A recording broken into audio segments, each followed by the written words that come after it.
I think the secondary learning environment can take a lot of cues from the elementary learning environment.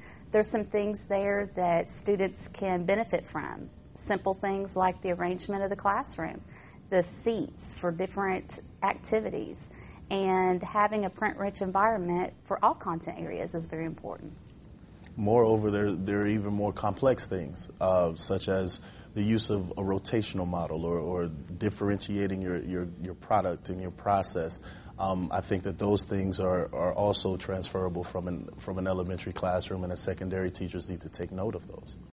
I think that secondary teachers need to make sure the classroom is the student's classroom. It's not just for the teacher. Having student work displayed is a great place to start. Having simple things like word walls, but allowing the students to take the responsibility for the word walls is very effective.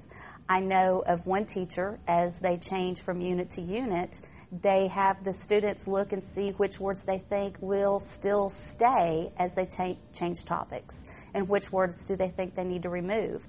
And the students have to apply that knowledge and predict what's going to happen. Then if they see that they were wrong, they have the opportunity to go back and add words back again. Just simple things like that gives a twist to something that makes it much more impacting for the students' learning.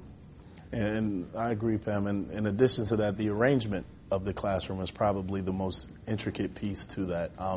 When desks are arranged in rows, it doesn't really lend itself, that environment doesn't lend itself to collaborative work and interacting in conversations, the kind of conversations that we want to elicit from our secondary students. So grouping the desks would probably be more conducive for that to take place.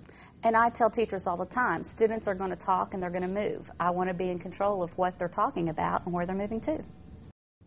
I think having real conversations with teachers in a collaborative setting is the starting place. We need to get some input from the content area teachers as far as what difficulties they see their students having, and then look at ways to solve those things. And there are our students in every classroom. So if we identify specific skills that they need to address, then we can make a plan of action for all teachers to support.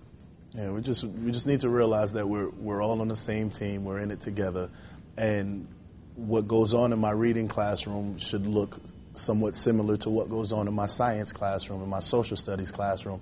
Across the disciplines, it's that repetition, it's the continuity that that our secondary students need in order to be successful. We're all in it together, so we need to work together. I've dealt with teachers that say, I'm a math teacher. You know, don't ask me to teach reading. I'm a science teacher. Don't ask me to teach reading. But subconsciously, what they don't know is that you are teaching reading. And whether you like it or not, you are teaching reading within your content. So let's put the best interests of our students first, and let's all get on the same page and do what we know we need to do in order to make them successful.